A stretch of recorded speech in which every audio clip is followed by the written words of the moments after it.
Wow, as expected, this storm Ewyn or Eowyn, or whatever you want to call it, people call it different names, definitely packed a punch. And I, Storm Chaser Nodrog, went off to Workington and Whitehaven to go and do a little bit of storm hunting and see if I could get any decent measurements of the gusts of wind.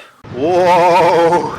965, and I'm expecting it to go even lower than that. That's pretty low, that. I'll just give you a taste of what I'm going to take my hat off on. I'm going to lose my hat.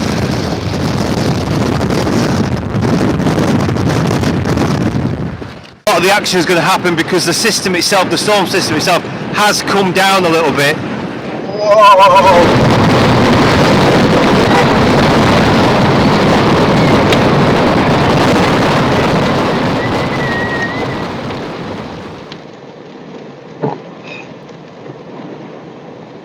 97. I knew that was a big one. You've got to give that a thumbs up. 97. 97. Nearly 100 mile an hour in. Oh my god! And I felt every inch of that as well. My neck is so sore. That's me. And there's still yet more to come.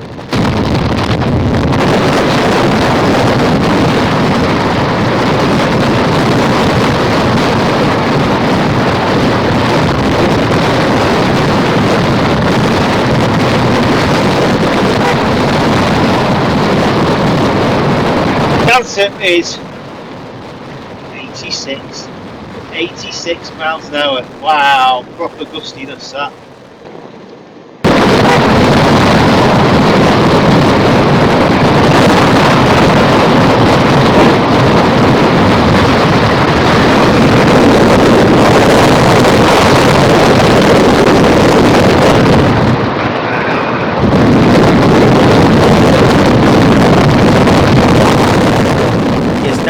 Now, I know some of you always make a comment saying they don't go any more than 65. Some don't go any more than 65. They max out. However, mine does go above 65. It is miles an hour. MIL is the setting. If you don't know, or you think that you know, don't comment. Just go along with it. I've used it for quite a while now, and it said 97. I know it's not official, and the margin of error gets graded, but still, nonetheless, for me personally, it's one of the highest gusts that I've ever got. I did Dara, and the big storm in Blackpool weekend was 104, 107, I can't remember now, but still, nonetheless, this was a massive storm, and there's been carnage across the UK and our cousins in Ireland. The whole of Ireland went into red. It's absolutely phenomenal. Storm of the century for them to have to put up with that. The Isle of Man, I said, if you watched the previous video that I did when I was doing like a bit of an outlook on it, I did say I suspect the system will come down a little bit lower, maybe affect Cumbria a little bit more, northern Cumbria, northwestern Cumbria, and the Isle of Man will get battered, and it did. The Isle of Man government issued a national emergency. I knew we'd get there in the end. National emergency. Here we had trains cancelled, flights cancelled. There was roads. The A66 on the east was cancelled. I was doing a bit of a live stream with the Weather Fans team. That will be available for you to watch on the Facebook page, Weather Fans. And it was phenomenal to experience Mother Nature and the sea and the tide and everything else that went along with it. Met up with Storm Chaser Paul. We made our way into Whitehaven a bit later on. I know Liz was about and she sent some content. She went all the way to Dumfries, Stranraer, all that sort of area to try and get her content. She did a fantastic job. Part of the team, well established part of the team, Liz.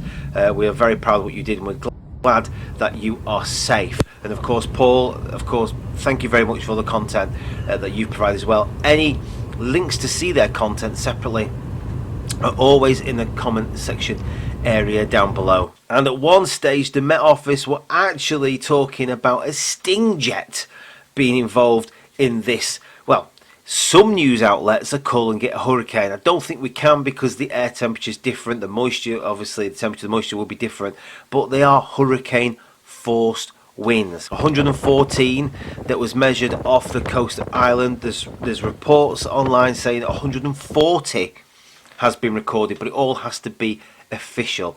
The official figure, if I've been able to find it, is planted down here. It might not come in really until tomorrow, but certainly one storm that we're never going to forget in a hurry. So going back to the Isle of Man, it brought down trees, blocking key routes for emergency services. Schools were closed like they were in Ireland, and everyone was told to stay at home unless absolutely necessary.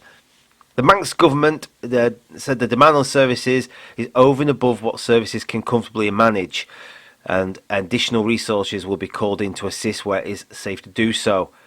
The airport, Ronald's Way, stayed closed and it recorded 91 miles an hour, the strongest the airport has seen in 20 years. In the UK, there was the continuation of a meaningful danger to life as the storm swept through the Irish Sea into Scotland and battered parts of the UK. Strongest gusts in the UK were recorded at 100 miles an hour at Dunblane in Scotland. They're classing it as a once-in-generation storm. Power cuts across the UK resulted up to 800,000 people. That includes the Republic of Ireland, with widespread travel disruption, roads being blocked by fallen trees, and of course flights here and rail services were cancelled.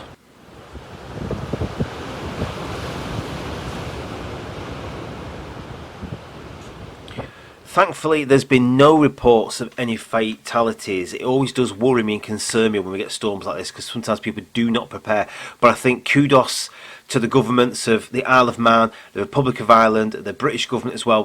No doubt they had COBRA meetings to be able to put these red warnings into place. I got a red warning, although I was in Cumbria, and I thought Cumbria had been included on the live stream, but it hadn't. It must have just bled over onto my phone. I know Liz was saying welcome back to the UK at one point when she was actually in the UK. And of course, on the Weather Fans Facebook page, you have been putting your short videos on there, your content on there as well. We've got this one here where it looks like the fascia of this house is coming down.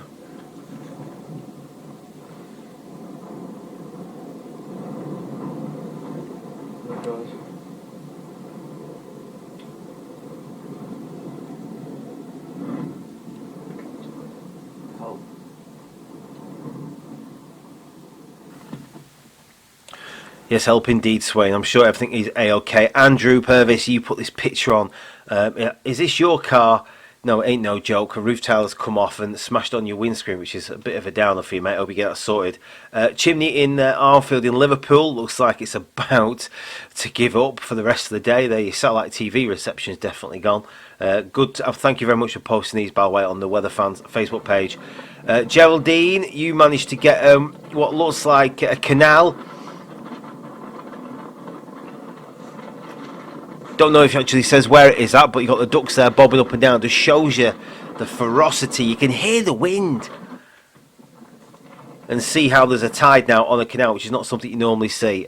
Pete is about on his camera taking photographs of the damage and destruction that's all been left around. Of course, like I was when I was driving around, there was trees down, fences down, there was roofs that had been blown off, and there were some guys there, there was ambulance there making sure that everyone was safe when we were driving through. Just listen to that wind, ferocious. That is a great clip there, thank you very much. Storm damage, Spennybourne, north east of England. The police are on the scene there. It looks like there's a few bits that are missing and trees that are coming down, and you can hear the wind. The Northwest Weather Fan has posted on the Weather Fans Facebook page with that tree there doing this little dance in the wind. And like I said, Liz was out about doing a live as well. So if you want to see any of this content in its full entirety, then please by all means go on the Facebook page Weather Fans, and you can add your content on there as well, and you can also watch what we were getting up to during the day. So, fan Dabby Dozy, I hope the rest of you did stay safe. Now, there is some weather warnings that have gone back out again for Sunday from the Met Office. There's yellow weather warnings to the point of time that I'm recording this anyway, that are coming for Sunday. Now, I don't personally think they're going to be anything like what we've just seen recently.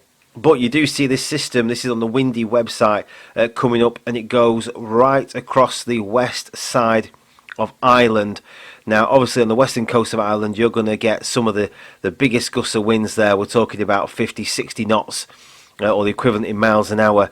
Does go into the Irish Sea, does seem to affect certain parts of Wales, southwest Wales, and we're going to Devon and Cornwall as those winds will come past southern tips of Ireland and makes its way into the Celtic Sea and the English Channel. So in general, it is a little bit of a windy picture that's still going on and off. I'm going to keep an eye on this for Sunday, and I will report in my usual, my new, should I say, weather outlook videos, which I will try and do over the weekend if it's worthwhile. I'll do the same with thunderstorms. If you like these style of videos, then please join in the discussion, give us a thumbs up and comment down below, and don't forget to subscribe. And if you can help by joining the membership, it's just £1 a month. Just help towards fuel costs and then anything else that obviously it costs to produce these videos, because getting to working to Whitehaven today and back just costs 50 quid in fuel for where I am. So it all does go to a great cause of keeping Storm Chaser Nodrog out on the road to report for you. I've had loads of fun today. It's been great to meet up with Paul, and we even caught a glimpse of a certain bit of competition from down south as well, making their way down the motorway back home. It was good to meet up with Sam and say hi to his driver as well. Thank you for catching my hat in the process. Don't forget to like and subscribe, and until next time, ta-ra.